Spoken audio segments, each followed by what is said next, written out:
Scorpio, anong dapat ninyong malaman? Today. Today, anong dapat ninyong malaman, guys? Okay, Scorpio, this is for you.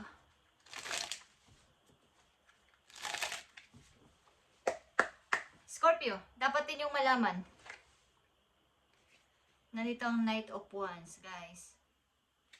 Mga plano, ano itong mga plano na to na gusto nyong malaman or may isang taong may plano sa inyo mag-forward. Okay. Ano ito? Plano na to. Scorpio? Yeah. King of Wands is here. Scorpio, dealing ka ba sa fire sign? May taong nakatingin sa iyo, guys. At plano niyang mag-forward for you. Sino itong King of Wands? Ano ang plano niya sa iyo? Justice is here. Okay? Gusto niyang i-balance ang lahat. Kano man ang nagawa niya sa iyo or ano man ang nangyari sa inyong dalawa, ito man ay kaibigan mo, lovers mo, asawa mo is, may gusto siyang pakinggan, may gusto siyang i-discuss ulit, at ano pa itong gusto niyang malaman sa iyo, Scorpio. The sun is here, guys. Okay. Meron ditong mga gusto niya linawin sa iyo at gusto niya magkaroon na ng kalayaan or kaliwanagan sa inyong dalawa o sa sitwasyon ninyong dalawa. Okay, guys? Kasi meron na ditong, kumbaga, bawat isa sa inyo ay mayroon ng iba't ibang ginagawa sa buhay. So, meron ditong gusto ng kaliwanagan, okay, sa sitwasyon ninyong dalawa. At mga plano is here. Plano mag-forward papunta sa'yo ng person na to, Scorpio. Kung dealing ka sa fire sign or Aquarius, nandito Aquarius and fire sign, Aries, Leo. Okay.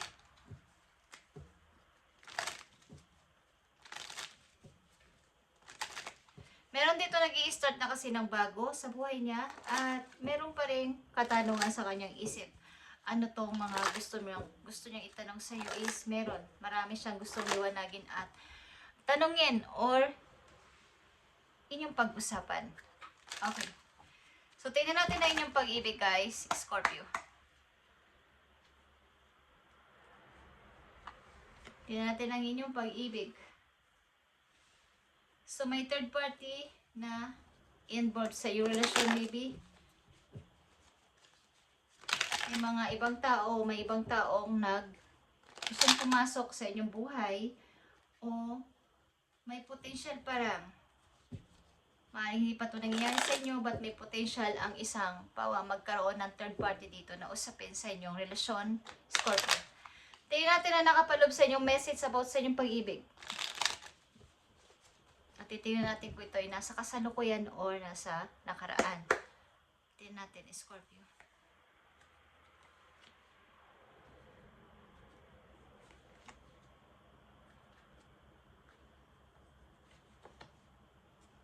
So, galing ito sa nakaraan, guys. Maaaring may gusto sa iyo talagang manuyo o plano or mag-offer at pinamanifest niya ang connection na to, Scorpio, na mapalapit ulit sa iyo or vice versa.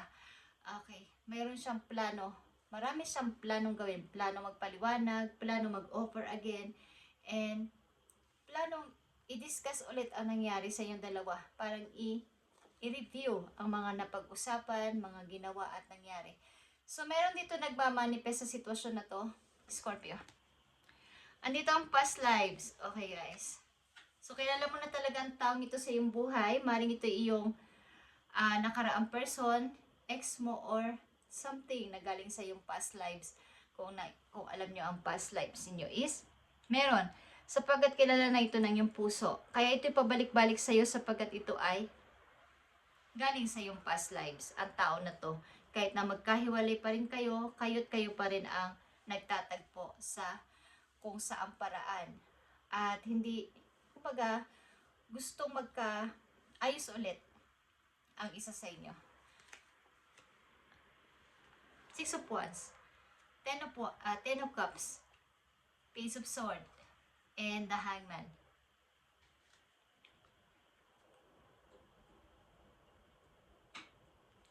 So, meron ditong nakalayan at lahat-lahat sa sitwasyon ay gusto ulit magbalik sa buhay nyo o gusto ulit magbalik para mabuo ang isang pamilya. Okay? At meron naman dito mga Scorpio na merong isang tao ditong nakalaya sa kanyang past at patungo ito sa direction mo, okay? Para ikaw ay mag-meet kayong dalawa dahil ito ay galing sa iyong past lives. Okay, ang person na to. At wala itong tigil sa panunuyo sa iyo o hindi kanya ito titigilan hanggat hindi ka niya nakukuha o kat hindi ka niya napapaamo. Okay, Scorpio? Ang taong ito ay, kung hindi mo pa nakikilala, ito ay galing sa past lives. Okay? At sa ilang Scorpio dito, ang tao na ito ay magbabalik sa iyong buhay sapagkat ito ay kilala na ng puso mo at kahit kailan hindi kayo maghihiwalay. Kung maghiwalay man kayo, magtatagpo inyong landas sa iba't ibang paraan. Okay. Gusto ka ng person na to maging kapamilya o isang pamilya kayo, buong pamilya. At masaya siya sa ginagawa niya kahit nakatingin lang siya sa'yo at nagmamasid.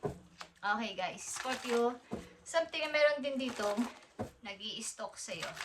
Okay, tingnan natin ang message pa for you, Scorpio.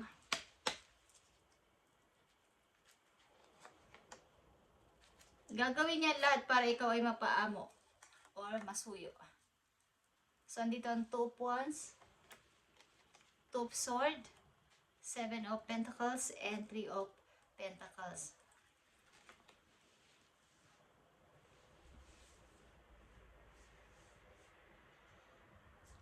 So, andito yung pag-invest niya about para sa future. Pag naguguluhan man ng isang tao dito is meron siyang pag-invest ng kanyang gustong mangyari para sa future. Ano man ang mangyari, gusto niyang mag-impok, pera man to o sa kanyang emosyon is gusto niyang ibigay ang nararapat para sa isang person dito. At meron dito hindi ka titigilan ng panunuyo, okay, Scorpio, hanggang ikaw ay umiti o makipag-usap sa kanya at hindi ka nito titigilan. Tingnan natin to guys kung nagpapatuloy ito o magpapatuloy. Past lives.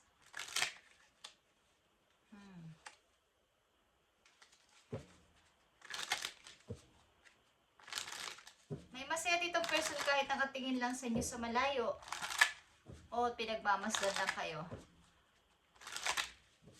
Mari ikaw ang kanyang happiness after ng mga nangyari sa kanyang buhay is nagkaroon siya ng kalayaan at mahanap ang talagang totoong gusto niyang makasama sa kanyang habang buhay, okay? At ikaw yon, Scorpio. Tingnan natin. Okay guys, new love. Ito ay new chapter sa buhay mo. Darating ito sa buhay mo galing sa iyong past lives. Ibig sabihin ng past lives, kilala na siya ng puso mo kahit hindi mo pa siya nami-meet, hindi mo pa siya nakakausap. Pag ito'y na-meet mo o nakilala mong person na to, bagong tao ito is, maaaring iisipin o mararamdaman mo na parang kilalang kilala nyo na ang isa't isa. Sapagkat ito ay tinakda kayong magkita o tinakda kayong magkakilala. Okay?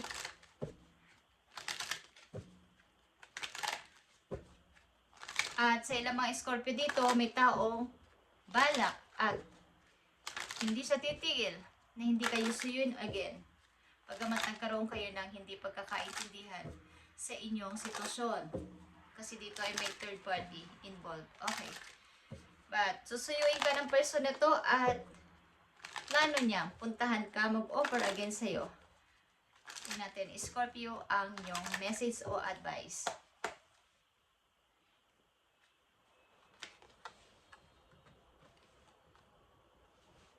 Okay, perhaps you are a reminder of all too often just how quickly the pace in your life can shift. One change after another and you are learning to adapt and grow. Be kind and gentle with yourself. So napakabilis lang ng mga nangyayari sa iyong buhay, pagbabago at mga pag-grow sa iyong buhay is napakabilis at hindi mo rin minsan maunawaan ba't ang bilis ng mga pangyayari. Minsan isakala mo sa isang buwan pa, sa isang taon pa is nandyan na kaagad yung mga pagbabagong gusto mong maganap sa'yo. So, kailangan mo itong i-adapt sa sarili mo at pag-aralan at mag-grow dito. At maging parang kahit mga ganito na ang nangyayaring pagbabago sa'yo, napakabilis at kung ano-ano pa is, dapat ay maging mabait ka sa iyong sarili. Huwag mong masyadong madaliin ang lahat ng bagay. Okay? Maging maingat ka pa rin sa lahat ng iyong pagdedesisyonan. Okay, Scorpio.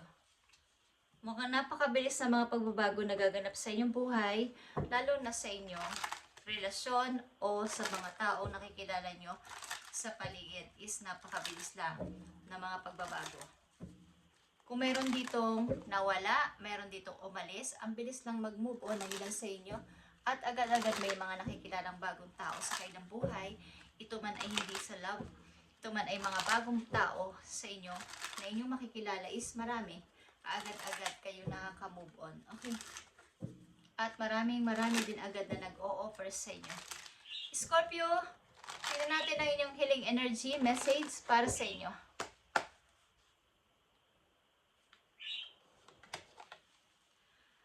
Okay, ito ay new opening katulad ng new love.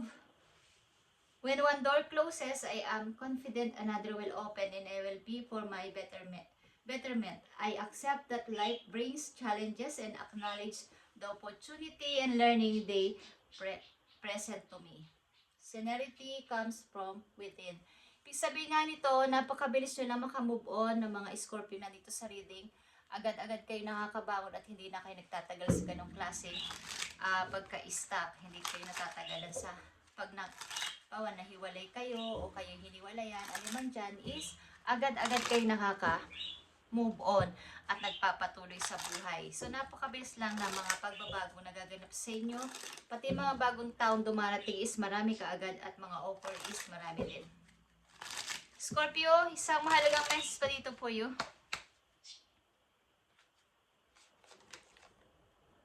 So, andito ang mistake. May mga regret at mistake kayong nagawa sa inyong buhay. So, ito ay inyong tandaan na mag-grow mula dito sa mga mistake na ito na inyo na ranasan o nagawa is mag-grow from here. Okay. So, magtanong kayo guys sa inyong isip ko ano inyong katanungan, sa inyong puso, sa inyong isip. At habang ginagawa ko to, kayo ay magtanong sa inyong spirit guys. At andito ang sagot sa inyong katanungan guys. Okay. Scorpio, tingnan natin.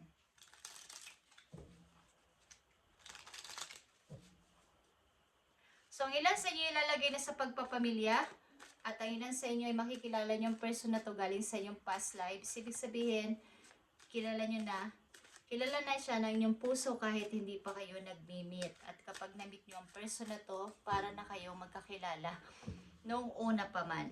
Okay, at ang ilan sa inyo dito, bagamat hiwalay na kayo ng taong ito is, tuloy-tuloy kayo susuyuin nito hanggang sa kayo ay makausap uli. Okay.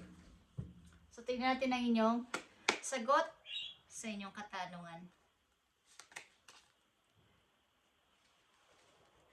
There is love here. Okay. So, ano man ang inyong katanungan sa inyong isip? Katulad na sinabi ko, ito ay yung sagot. Okay. Meron ditong pag-ibig ang ibig sabihin. There is love here. Okay. Sa inyong katanungan is andyan ang sagot. Meron ditong pag-ibig. Okay, Scorpio, this is your reading today. At pagpalain kayo ni God sa inyong mga gagawin pa sa buhay. At maging aware kayo sa mga tao nyo na mimit at makikipagkilala sa inyo, lalo na sa pag-ibig, sapagkat galing ang tao na to sa inyong past lives.